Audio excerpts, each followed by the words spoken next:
welcome back to the Football Chat. Today we're talking about Wrexham and how they may well be promoted from League Two, back-to-back promotions, and following a trend of clubs who've done a very similar thing over the last few years. But today we're going to talk about Wrexham, we're going to talk about how they've been so successful. We'll probably mention Notts County as well, since their two stories are very much intertwined. But yeah, Wrexham, obviously promoted from the National League last season, a good start to League Two, wouldn't you say, Harry? I mean, yeah, when they lost 5-3 on that opening game to MK Dons, I think everyone looked at it and went, well, they're going to be in for an exciting season. A lot of people going away. Yeah, we're all going down. After all the fanfare around Wrexham, obviously with the documentary and the Hollywood owners, and there's been a lot of coverage. I think Sky are big fans of Wrexham. Yeah, wonder why. Yeah, exactly. There's been a lot of the spotlight on them. I think a lot of people were excited to see them fail. However, it's not really come to fruition. I mean, no, they've looked... I mean, as I said, after that opening game, I thought they're in big trouble, but somehow... all the factors have kind of come together and they're doing really well. Yeah, they are a very, very high-scoring team. They're sat fifth in the league now, but with just a +2 goal difference, which is fascinating. It says a lot about how many they concede as well as how many they score. So, yeah, Wrexham, they're scraping by at the moment, I would say. Their wins aren't convincing. They've been on the end of some pretty heavy defeats. But they've still been picking up points where they need to. They've still been getting wins over the line. And they've got this real nature of winning in the final few moments. So if we look at Wrexham throughout this season, then 27 goals I mentioned throughout this campaign, exactly 33%, so exactly a third, have been scored after 80 minutes. That is mental. And they're not just consolation goals or goals adding on to wins. They would be 7 points. They would be on 7 points fewer if games ended at the 80th minute mark. So there's been some big game-changing moments there, and I think they have to take. There's a lot of credit given to them there. They don't give up. They don't stop fighting. I think a lot of that is actually due to the fact that a lot of their players are actually fitter. If you think about who they've got, they're players that have played at higher levels. They've obviously got better training facilities at Wrexham, better coaches because of the investment they can have. And a lot of their players are a lot fitter than the competition. And I think that means that when we get to the end of games, while other sides are having to make subs to try and get fresh legs on, the Wrexham players have another burst of energy left in them to go and get that win, go and get the points over the line. So that's been key for them this season. And there's clearly a very strong mentality. Now, their manager was asked about this, Phil Parkinson, and he said it's the character and strength of mentality in the group. We've got that. When you look around the group, there's some real strength here. Salford looked on their last legs. They put a lot into the game, and our subs freshened us up. I think that shows a lot, doesn't it? That they have players, both on the bench and in the team, that can really last right until the end of the game. They've got players that can make a difference off the bench, and therefore they can get a lot of points. And I think it's been really evident to see them performing well right at the end of the game. You know, I can't remember what game it was now, but they were 1-0 down in a match going into like the 90th minute, and then they scored 2 in extra time, I think it was. Both their forwards getting a goal each, and they ended up winning that game 2-1. And it's games like that, it's those where it looks like they're completely out of it, and yet they managed to take home all 3 points in a matter of moments. And they've not been that impressive this season, I wouldn't say, Wrexham. I mean, no, I think, you look at that Salford game that Phil Parkinson referenced in that comment there. 87th minute, they were 2-1 down, thought they'd get nothing from it. Comes to 90th, they're 3-2 up. They're having an absolute jolly. Yeah. And, I mean, that is really key. I've always said it when watching lower league football. If you can have some sort of consistency and scrape by in a few games, you'll do really well. Consistency in League Two pretty much wins you the league because nobody is consistent. You win 3 games on the bounce, blimey. Not County have been flying this season. They just lost 4-1 to Mansfield. So I just Wrexham lost 5. Was it 4-1 at one point? I want to say it's 4-1. I mean, it's 4-1. So crazy. It's just it's a really mental league. If we actually look at their team, they're not playing overly well. They've been really wasteful in attack. They're missing a lot of opportunities. And actually, their forwards, Darren Fletcher, who will be familiar to a lot of Championship fans out there, he's played a lot of seasons in the second flight of English football. He's not really been performing well enough. I can't remember who their other striker is now, but Mullin a lot, of course, and that's had a massive effect on them. But someone who has stepped up this season is Elliot Lee. He stepped up blindly. Yeah, 8 goals so far this campaign, but it does make sense. He's a player who could very much be in the Championship. He was in the Championship with Luton only a matter of years ago, so it's not insane to see why he's performing so well. I mean, he was very good at the end of their season in the National League. He's been very good in this season of League Two. And I think he's exactly the sort of transfer that they need to make. He was ambitious. He was a good player from many tiers above. He's messages below where he should be, and that's having a huge impact for Wrexham, notably through his 8 goals this campaign. So, yeah, the thing is they've got a decent team. It's just not really working, but they are fighting for each other and they are getting the points, and that's the most important thing. I always believe that, you look at Elliot Lee, 8 goals, 2 assists, that will breed confidence in our players. I think if you put other players with high quality players, it makes the other players better. It always will, because when you play with someone that is much better than you tend to play better because you have to. Exactly. If not, he wouldn't work. But also there's better chances are created and the passing's a little bit more crisp, which helps you perform better, of course. So that definitely has an impact. Phil Parkinson again spoke about their problems with scoring, saying there was a spell where we thought, is a goal coming? Because we'd had some unbelievable chances. We were all looking around on the bench thinking, come on, one of these has to go in. And that does represent the feeling around Wrexham, because despite the fact they've scored 27, it's not the highest in the league.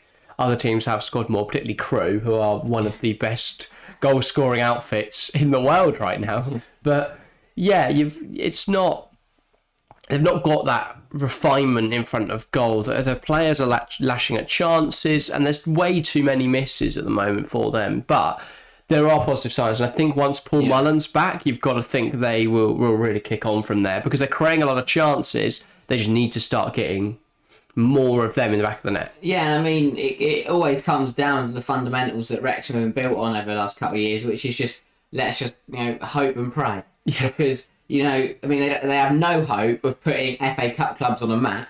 If anyone's seen that picture, apparently there's only like 25 teams in it. Yeah, and all of them are just the most Arsenal, Watford teams in London. Yeah, so that's good. But I think, and that's kind of what they've done sometimes. And when it hasn't worked, Salford again, they brought on, I think they brought on Fletcher and they brought on Davies, scored 2 goals, won the game. Yeah. And that just comes from the pure belief that when those subs came on, they would get back in the game.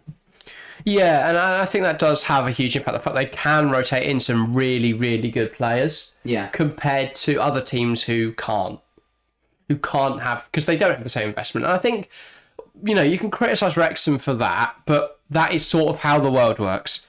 The team with the most money, the people with the most money are going to end up at the top. Yeah.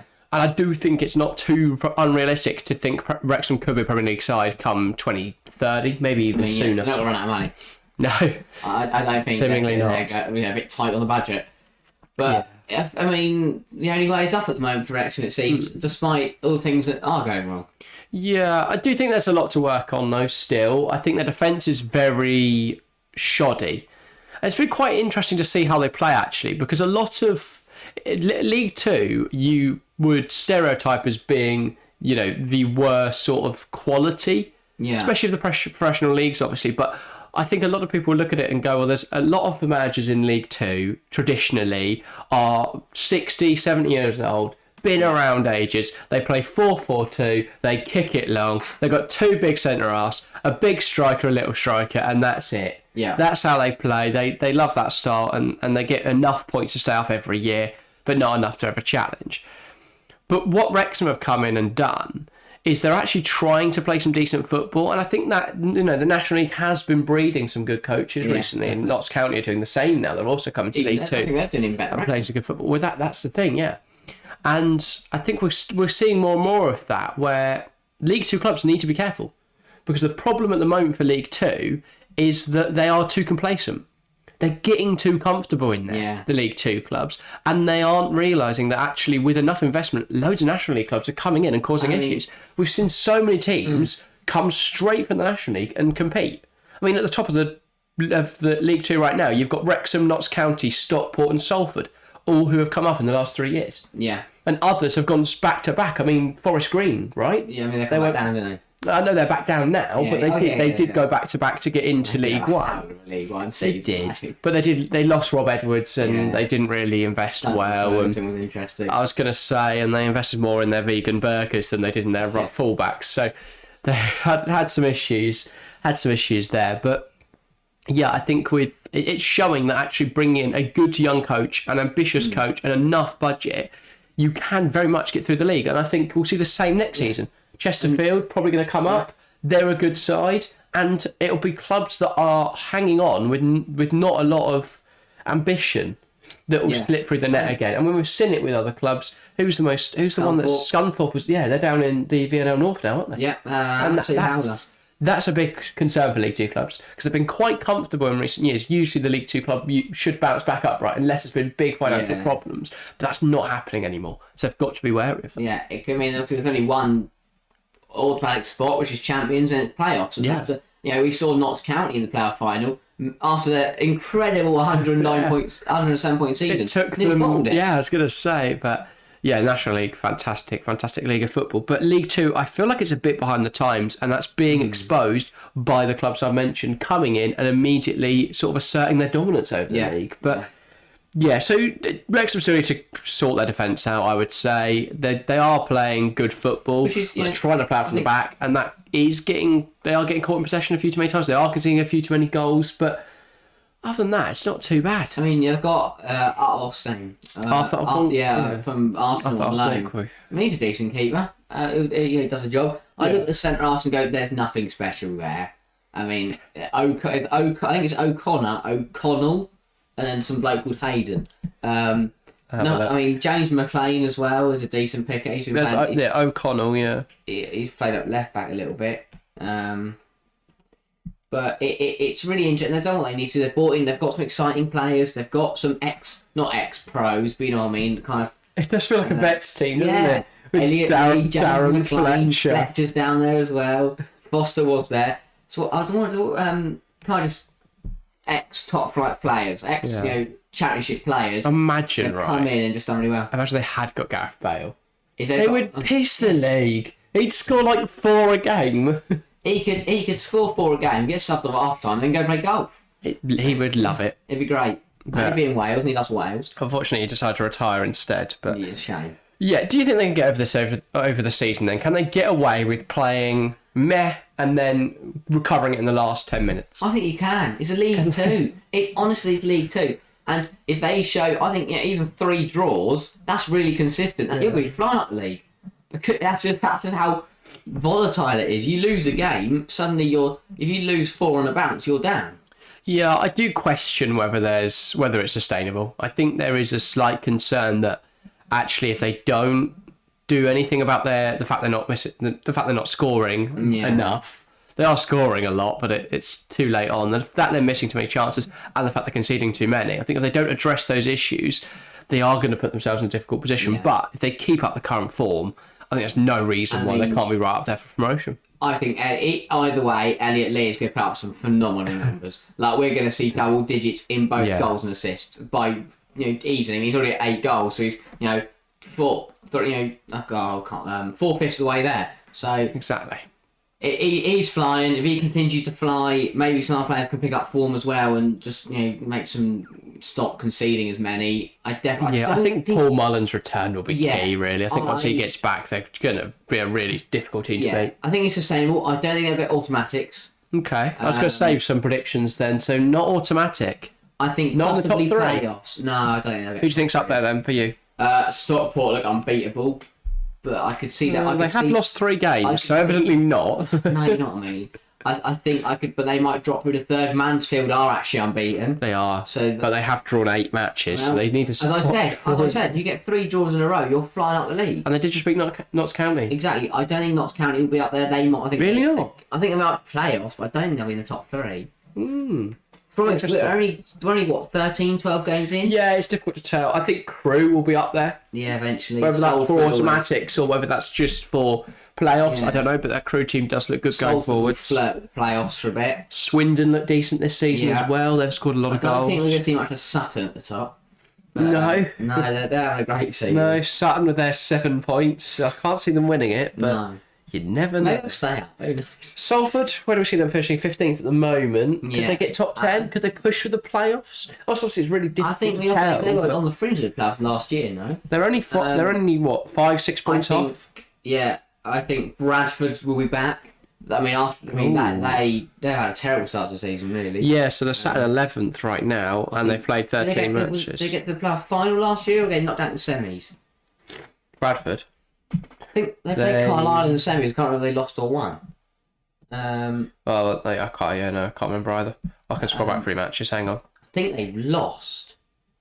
They lost to Carlisle, 3-1. Yeah, so missed out on the playoff final there. 3-2 on aggregate. So that's not great. But so I think they'll definitely come back into the playoff. What about Morecambe? There's to go. Morecambe. They're not playing any matches. Yeah, that is good. Morecambe not because they've got international players. Yeah, they've not played any games. I think Crawley will be up there. Really? Yeah, I think so. I think Crawley punching above where they should be at the moment. Oh, we'll see what happens. Their owners are interesting, and they are interesting. Yeah, it feels like they could have done so much better with the investment. You can never call the lower leagues English football. No, I think Morecambe, considering if they win those 2 games in hand, they find themselves on 24 points and they're only 2 points off top. So if they keep having to not play because of internationals, then they could have just they're never going to finish this season. No, you're right. Yeah, it's been an interesting campaign so far. I'll be intrigued to see how it ends. But a final prediction then, I want to see an exact position for Wrexham. 5th. Ooh, I'm going to go 3rd. I'm going automatics. Right. Fair enough. They're going to do it. All right. But yeah. That's all for this video then. Get involved in the comments below. I'm sure there'll be some Wrexham fans going, oh yeah, we're great. We're going to win the league. And you don't know what you're talking about. But you also started supporting 2 years ago. Yeah. Yeah, exactly. And I'm sure there'll be a lot of people unhappy that we're talking about Wrexham. And a lot of people don't really like Wrexham, which I can somewhat understand. But also, yeah, it's quite fun. Yeah, we like Deadpool. Who doesn't like Deadpool? Exactly. But yeah, that is everything for today, though, guys. Thank you guys very, very much for watching. We are live this weekend for Chelsea versus Arsenal. Should be a really cracking game back with the Premier League. Thank God the international break is over. And yeah, if you haven't checked out the podcast as well today, that went out on Spotify, or for you members, you can watch it here on YouTube. But that's everything from us today. Thank you guys very, very much for watching, and we'll see you next time. See ya.